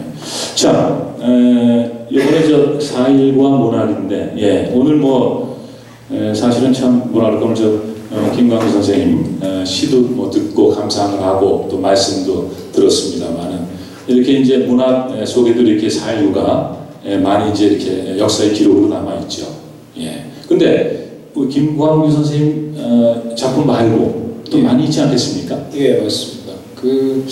사실 김광규 선생님 작품이 굉장히 상징적인 게 왜냐하면 그 당시에 60년대, 70년대 어떤 문인들이 걸어왔던 사실 길하고도 좀 일치하는 면이 있습니다. 그래서 원래 이 스크립트에는 50년대 문학계에도 조금 얘기가 되게 돼 있는데 아까 김광규 선생님 말씀하셨던 것처럼 이 분단 상황이라든가 그 당시에 어떤 체제라든가 이런 것들에 대해서 사실은 조금 이제 한 10년 정도 지나고 나서 우리 문학의 영향도 좀 1960년쯤 와서 그러니까 말하자면 이 국민들이 어떤 4.19를 일으킬 수 있었던 어떤 영향을 가질 수 있게 된 것처럼 문학도 이제 조금 그것들을 이제 좀 더 어떤 뭐랄까요 좀 거리를 확보해서 보고 네. 그다음에 조금 더 이제 말하자면 분단이면 분단 아니면 어떤 이제 독재면 독재 이런 것들에 대해서 조금 더 거리를 확보해서 볼 수 있는 그런 관점들은 길러집니다. 네. 그게 이제 4.19를 통해서 말하자면 이제 문인들이 거의 폭발하듯이 굉장히 좀 이 4.19와 관련된 어떤 그런 거라든가 아니면 어떤 민중의 주체성이라든가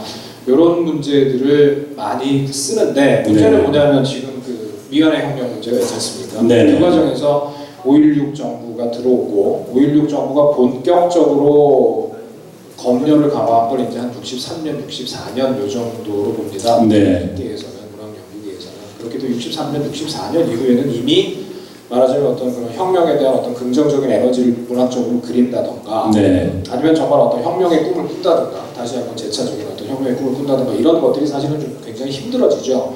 그래서 4.19 때의 어떤 그런 긍정적인 어떤 혁명의 에너지 이런 것들이 사실 굉장히 그 기세가 빨리 끊기죠. 빨리 끊기는데 제가 생각하기에는 한 2, 3년 정도는 버텼다고 생각을 합니다. 근데 그런 과정에서 무슨 키워드가 나오냐면 이제 소시민이라는 키워드가 나오거든요. 네. 그런 과정에서 이제 작년에 작고하신 이호철 선생님이시라든가 이런 분들이 실제로 우리가 어떤 혁명의 주체였던 경험이 있었고 그 다음에 그게 아무리 이제 얼떨결에 일어났다 해도 사실 또 저는 또 대부분의 혁명이 또한 얼떨결에 일어났다고 저는 생각을 하거든요. 그런 어쨌든 우리는 그런 주체성을 경험했고 주체성을 폭발시켰고 주체성을 관철했던 사람들인데 이 미완의 혁명 때문에 사실은 그런 주체성이 이제 완전히 소거되는 것을 다시 한번 자기들 눈앞에서 말하자면 자기가 있는 걸 알면서 뺏기는 주체성이 그런 것들을 좀 경험하게 되죠. 그렇기 때문에 사실 63년, 64년 이후에는 어떤 이런 본인은 사실은 이 주체성에 대한 의식이 있고 시민의식, 혁명에 대한 어떤 기억 이런 것들을 명확하게 가지고 있는 데서도 불구하고 어떻습니까? 그때 실생활은 이제 그런 혁명과 굉장히 이분법적으로 유리돼 버리는. 사실은 혁명은 원래는 생활하고 유리된 게 아니거든요. 생활하고 사실은 이분법적으로 갈라진 게 아닙니다. 혁명이냐 생활이냐를 고르는 게 아니라 생활이 안 되니까 혁명을 하는 거고요. 그렇게 하는 거거든요. 근데 사실은 이 군부 정권 하에서 생활과 이 혁명이 이분화된 상황에서 생활만을 선택해야 됐던 사람들이 어떤 페이소스, 네네. 또 4.19 이후에 우리 문학들의 4.19 및 5.16이죠. 예, 그 이후에 어떤 우리 문학들이 좀 걸어와야 했던 길이고, 그 어떤 그 내가 주체 세력이었음을 기억하면서도 아까 얘기했던 월급이 얼마냐, 네. 그렇죠. 그리고 이제 우리 회비를 10,000원을 벌었다, 이런 식의 어떤 얘기들로 지금 나의 어떤 현재 모습을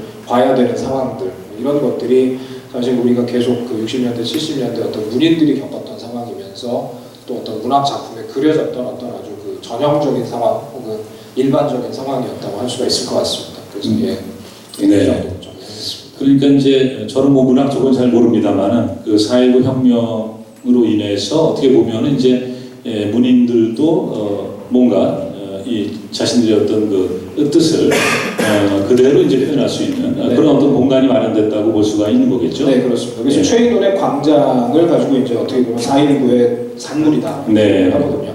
그러니까 최인훈의 광장은 뭐 다들 아시겠습니다만 남과 북을 좀 객관적으로 그려서 여기도 사람 살 때가 네. 못 저기도 사람 살 때가 못 된다라고 얘기를 했는데 4.19의 어떤 그런 그 풀어진 부분이 없었으면 과연 이게 가능했겠는가 네. 얘기를 많이 합니다. 예. 그러니까 그런 식으로 사실은 문학이 다시 모든 얘기를 할 수 있게 됐던 순간이 있는데 그 순간이 굉장히 짧았던 것이죠. 네. 위안의 혁명이었기 때문에. 그러니까 이제 이승만 대통령 때는 그 통일이라는 건 뭐 얘기하기가 좀 어려웠다 그러고 예. 만약 얘기한다면 오로지 이제 북진 통일, 북진 통일. 다시 이제 한국 전쟁 같은 그런 전쟁을 해서 이제 통일을 완수하는 뭐 이런 것만 얘기할 수 있다고 하는데 앞서 이제 말씀하신 조봉암 이제 평화 통일을 먼저 얘기했었고 이런 어떤 우리 그 민족의 염원이 이제 의식 속에 내재되어 있다가 4.19 혁명을 통해서 이제 분출되는 네. 뭐 이런 상황이었는데 이제 아쉽게도 이제 이게 저 5.16 쿠데타가 나면서 아까 이제 검열이 63년, 64년부터 시작됐다고요? 그 본격적으로 시작된 시작은 사실은 그 거예요. 전부터 됐는데요. 네. 이렇게 그 일화가 있습니다. 이호철 선생이 64년에 추운 저녁의 무덤이라는 단편 소설을 냈는데 그게 이제 박정희 그 당시 장군이었죠. 네. 박정희 장군을 형상화한 작품인데 그때 무슨 일이 있었냐면 원래는 그 원제가 장군의 뭐 어쩌고 저쩌고였다고 합니다. 네. 이호철 선생도 확실하게 기억을 못하고 있는데 그때 그 제목으로 그대로 나면 아무래도 검열에 걸릴 것 같아가지고 추운 저녁의 무덤이라는 굉장히 추상적인 제목으로 바꿔서 그 하나도 삭제되지 않고 다시 냈다고 합니다. 근데 문예지에서 그 작품을 고평한 평론이 완전 삭제를 당하거든요. 그게 이제 말하자면 실제로 이제 그 박정희 정권의 이제 검열이 좀 본격적으로 작동하는 네, 예. 그래서 이제 나중에 이제 군지 사건 터지고 이런 과정에서 좀 아주 강하게 이제 쓰고 싶은 거를 못 쓰는 네. 상태가 좀 포착이 되죠. 네. 저는 모르겠어요. 어렸기 때문에 사실은 제 삶으로 이렇게 경험하고 기억한 건 별로 없습니다. 근데 아무튼 어렸을 때부터 이제 뭐 고등학교 때까지는 쭉 그냥 대통령이 박정희였는데 그래서 대통령 그냥 한 사람만 있는 줄 알았어요. 진짜 그랬어요. 그랬는데 이제 저희 집에는 11.6 때 할머니가 우셔가지고 네네. 나라 망하는 줄 알고 예. 또 피란을 가야 된다 이렇게 예. 생각을 했었죠. 저는 네. 그때 7살이었는데 할머니가 울길래 같이 울었습니다. 굉장히 깜깜하고 있었습니다. 그리고 저는 그때는 네. 그렇지 않습니까? 보통 이제 어른들이 울면 같이 울죠. 예. 아무튼 뭐 지금 어떻게 이렇게 4.19 혁명 말씀 나오다 보니까 이제 5.16 이제 박정희 등장까지 뭐 이 얘기를 뭐 어떻게 조금 이렇게 되는데요. 자, 4.19 어떻게 그런 점에서 보면은 참 아쉬움이 많이 남네요. 그렇죠? 우리가 이제 혁명을 통해서 뭔가 이렇게 착착 한 걸음씩 순조롭게 어떤 그 민주주의 이런 것을 실현해 나갔으면은 훨씬 더 우리가 일찍 그렇죠? 정치적으로도 좀 앞서가고 그럴 수 있을 것 같았는데. 근데 이제 좀 늦기는 했지만 예. 그 씨앗은 한번 품으면 이제 언젠가는 싹을 네. 이제 그게 물하고 햇빛이 또 공기가 있으면 싹을 피우잖아요. 네. 4.19가 씨앗이니까 이제 언젠가 누가 물을 주고 햇빛을 비춰주면은 싹이 올라올 거거든요. 네. 저는 이제 문학은 잘 모르는데 어쨌든 4.19 혁명 이후로 문학의 소재로 4.19가 이제 등장을 하는 거죠. 그러니까 예를 들어 이제 김수영 시인 같은 경우는 보면은 어째서 자유에는 피의 냄새가 섞여 있는가를 혁명은 왜 고독한 것인가를 이렇게 얘기를 하는데 그 얘기를 딱 듣는 순간 사람들은 이거 4.19 얘기구나. 네. 그러니까 이제 아까 공감이라고 했는데 공감의 또 하나 중요한 역할이 뭐냐면 기억의 공유거든요. 근데 이제 기억의 공유가 사람들이 어떤 이유로든 근데 역사책은 너무 복잡한데 이제 시나 문학은 툭툭 던지는 것 같지만 마저 들은 적 있고 공감이 되고 근데 네. 그게 이제 기억으로 계속해서 차츰차츰 쌓여서 어느 순간에 우리가 다시 또 참을 수 없을 때가 됐을 때는 그 혁명의 기운이 일어날 수가 있으니 네. 제가 보기에는 그것도 또 한편으로 4.19가 만들어 놓은 어떤 중요한 그 가치가 아닐까 네. 생각을 하는 거죠. 예. 사실 이제 뭐 얘기를 하다 보면 끝이 없을 것 같기는 해요. 그런데 우리가 이제 일단 뭐 9시 한 30분까지는 뭐 또 좀 얘기를 정리해야 될 것 같은데 뭐 마지막으로 할 얘기도 요거 딱 하나 이제 열쇠말이 하나 남아 있는 것 같아요. 예. 얘기 좀 하고 그리고 이제 정리를 하도록 하겠습니다. 자, 4.19가 던지는 질문 이렇게 돼 있네요. 4.19가 지금 질문을 던지고 있는 거네요. 네. 잘 살고 있니? 잘 하고 있니? 뭐 이렇게 네. 질문을 던지고 있을 것 같고요. 예. 그러니까 뭐 토이미가 뭐 나선형으로 역사가 발전한다고 얘기를 하는데 어쨌든 역사에서 사실은 이제 진보라는 개념이 뭔지 또 진화라는 개념이 뭔지도 다시 한번 고민을 해봐야 될 것 같아요. 저 김강규 선생님 시 이렇게 쭉 하다 보니까 기술이 좋아져서 사람 죽이는 것도 훨씬 쉬워졌더라 네. 하는 시를 보고 큰 충격을 받았거든요. 네. 그러니까 물질 문명은 계속 발달하는 것, 경제가 계속 성장하는 그걸 좋아진다고 봐야 되느냐라고 생각을 할 때 4.19는 다시 한번 물어보는 거죠. 왜 혁명을 했니? 네. 그리고 너 지금 그 혁명의 정신이 뭔지 알고 있니? 라고 물어보는 것 같고 사실 이 토크 콘서트가 아마 작년쯤 이루어졌다면 네. 56주년에 이루어졌다면 그러게요. 참 우리가 많은 숙제를 갖고 있네요. 네. 라고 얘기를 할 것 같은데 57주년이 돼서 네. 그만큼은 아니지만 그래도 우리 대통령을 1년은 네. 짧게 끝내게 했습니다. 예. 뭔가 숙제가 좀 해결된 것 같아요. 1년 정도는 짧게 끝내게 했습니다. 네. 그때만치는 아니라고 하더라도 예. 그렇게 얘기를 할 수 있을 것 같아서 그나마 좀 다행이다 이렇게 생각을 합니다. 그러니까 참 지금 말씀하셨는데 이승만 대통령이 그렇게 오랫동안 집권을 했습니다만 어쨌든 국민에 의해서 물러난 거거든요. 하야를 했으니까. 두 번째인 것 같네요. 그러고 보니까 그죠? 물론 이제 국민이 원했고 헌법재판소에서 이제 판결을 내린 거지만 국민이 어쨌든 이제 현직 대통령을 파면하는 탄핵하는 헌법 기준으로 보면 세 번째입니다. 세 번째입니까? 예, 왜냐면 중간에 또 있었어요. 1920년대에 예. 대한민국 20년 임시정부 때요. 임시정부 때 이승만 대통령이 네. 탄핵을 당했던 적이 그렇죠. 있어요. 네. 그래서 총 세 번이 된 거죠. 네, 그러니까 이승만 대통령은 임시정부 때 대통령을 했는데 그때도 탄핵을 당했어요, 사실은. 예. 그 얘기 또 하면 또 길어지니까 안 하겠습니다. 그랬고 두 번째는 이제 대한민국의 이제 대통령을 추천해다가 이제 탄핵은 아니고 하야한 거죠. 하야한 거고. 근데 이제 그런 것 같아요. 제가 이제 어떤 얘기가 퍼뜩 떠오르냐면요. 아까 4.19가 이게 우발적으로 시작된 거다. 또 뭐 이렇게 얼떨결에 혁명을 했다 이렇게 또 말씀을 하시는데 그건 맞는 것 같습니다. 왜냐하면 사전에 뭐 이렇게 치밀하게 준비한 게 아니거든요. 그러니까 요즘에는 예를 들어서 뭐 이렇게 노동운동 하시는 분들이든 아니면 학생들이든 뭔가 이렇게 자기들의 요구를 얘기하려고 하면은 치밀하게 준비를 하거든요. 플래카드도 만들고 자기네들이 요구하는 내용도 적고 그럼 어디 가서 누구한테 이걸 얘기할 거냐 어떤 방식으로 할 거냐 근데 이런 거 아무것도 준비가 없었고 또 해본 적도 없었고요. 그죠?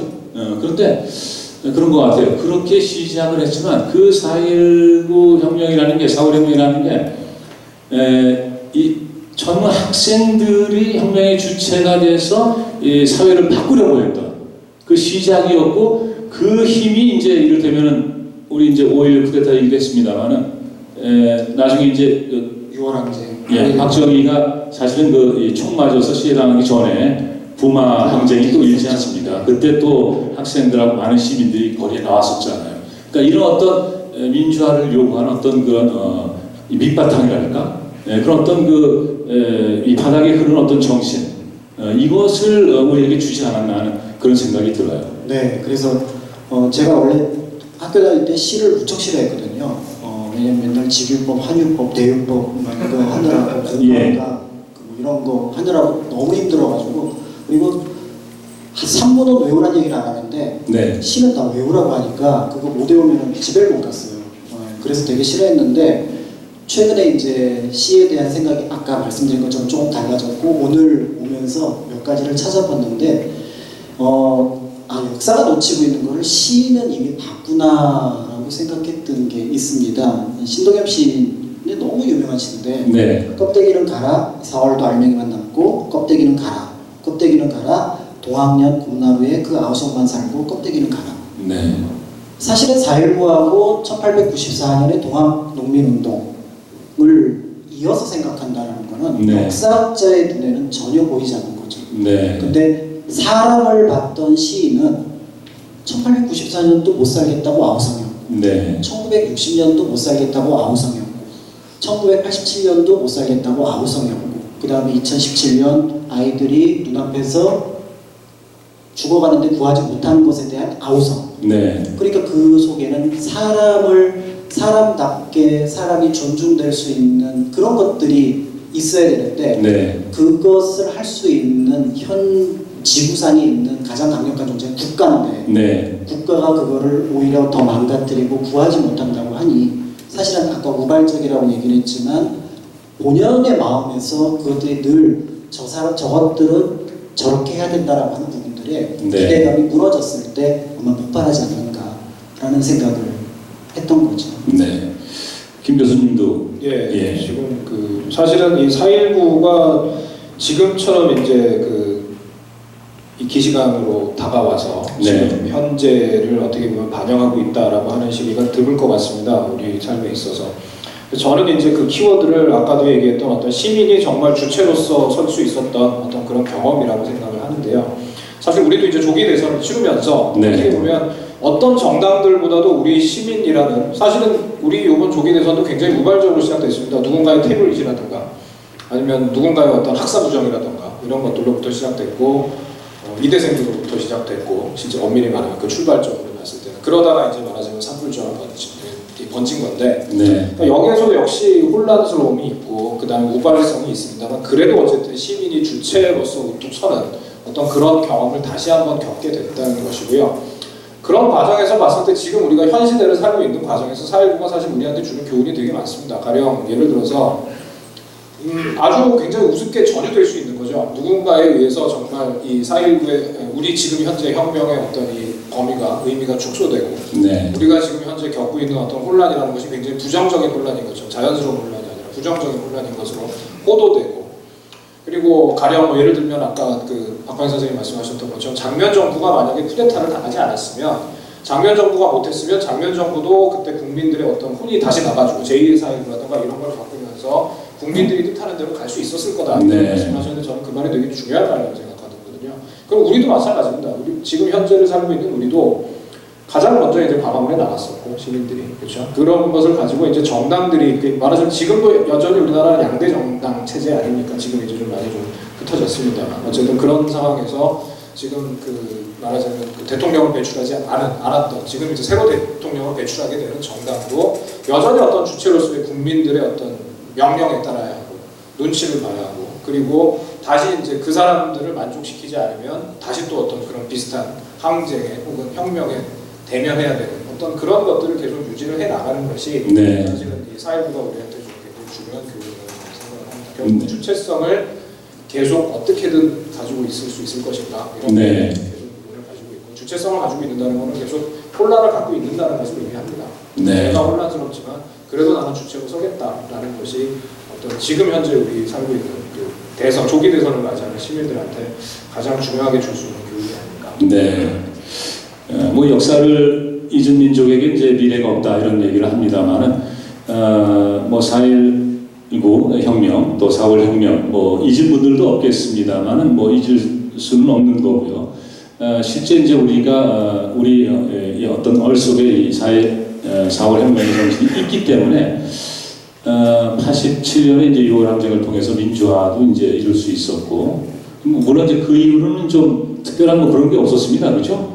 예, 뭐 자본주의가 팽배하면서 또 대학생들도 뭐 취직해야 되고 뭐 이런 거에 많이 매달리고 그랬었는데 아무튼 작년에 아주 놀라운 일이 발생한 거죠. 다시 이제 잠자던 대학생들이 일어나서 어떻게 보면 4월 혁명을 다시 이 땅에 이제 재현하는 그런 것 같은 모습을 이제 우리에게 보여줬는데 이런 것들에서 우리가 또 4월 혁명의 의미를 찾을 수 있지 않을까 생각을 합니다. 예. 그리고 이제 그런 말씀 끝으로 드리고 싶네요. 이 혁명이라는 게 시작해서 다 끝나는 게 아니고 역사와 함께 영원히 가는 게 아닐까. 예. 그렇죠. 그러니까 늘 개선해야 되는 게 생명체인 것처럼 예. 국가도 늘 개선을 해야 되고 우리가 그 정도 되었다라고 하는 순간 다시 그것은 또 낡은 것이 되거든요. 그런 의미에서 볼 때 결국은 늘 우리는 어떻게 보면 매일매일 혁명을 하고 있는 거 그게 큰 사건으로 몇 개가 역사 속에 등장했을 뿐이다 라고 이제 생각이 드네요. 네. 자, 오늘 4월 혁명을 기념하는 아주 뜻깊은 그런 모임이었습니다. 끝까지 지금 시간이 9시 반 거의 다 되는데 끝까지 이렇게 자리해 주시고 경청해 주신 분들께 진심으로 감사의 말씀드립니다. 이제 젊은 학생들이 조금 더 많았으면 좋겠다 하는 그런 아쉬움의 말씀을 전하면서 내년에는 좀 학생들 좀 많이 좀 올 수 있게 좀 해야 될 것 같습니다. 지금까지 좋은 말씀 주신 두 분께 감사의 말씀드립니다. 여행 이야기의 우리 박광일 대표님이고요. 예, 고맙습니다. 그리고 성신여대 우리 김지정 교수님이었습니다. 예, 고맙습니다. 끝으로 노래 한 곡 들으면서 네. 그죠? 예, 네, 그럼 저도 여기서 인사하고 넘겨드리겠습니다. 지금까지 정지한이었고요. 이제 노래 한 곡 들으면서 오늘 순서 다 마무리하도록 하겠습니다. 고맙습니다.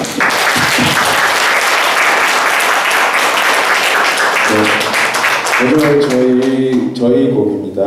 만해 한영훈 시인의 시를 가지고 나의 꿈이라는 시를 가지고 저희가 노래를 만들었는데요. 들려드리겠습니다. 가사 잘 들으면서 감상해 주시면 감사하겠습니다.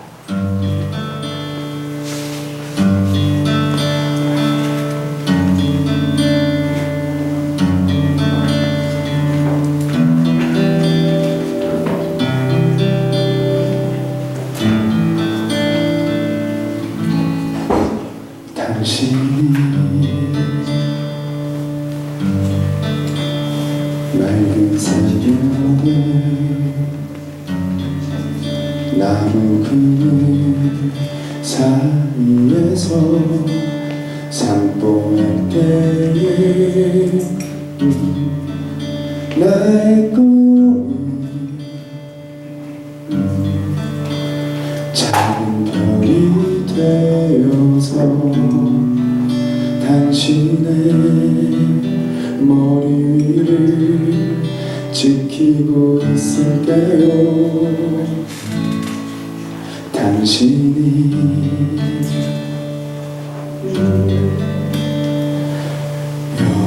여름날에 더위를 못 이겨 낮잠 때에 나의 꿈은 맑은 바람이 되어서 당신의 주위를 떠돌게요.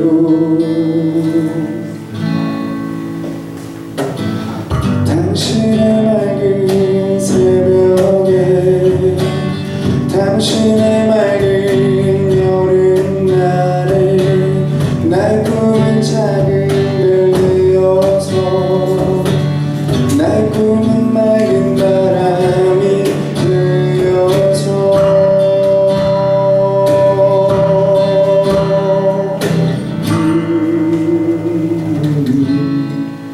당신이 고요한 가을밤에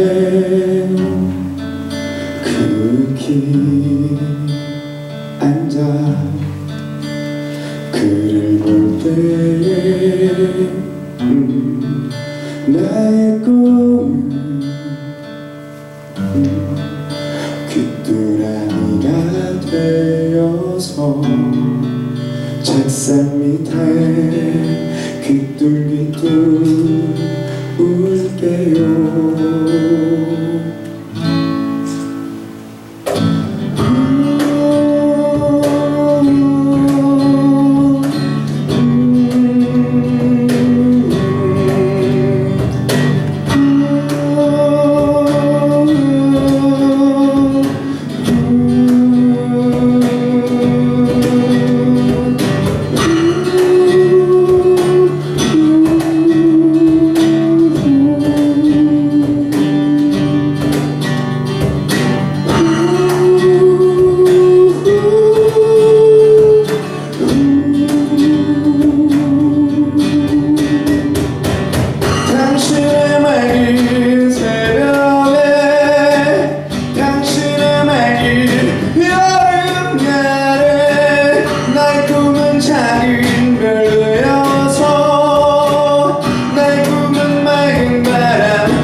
꿈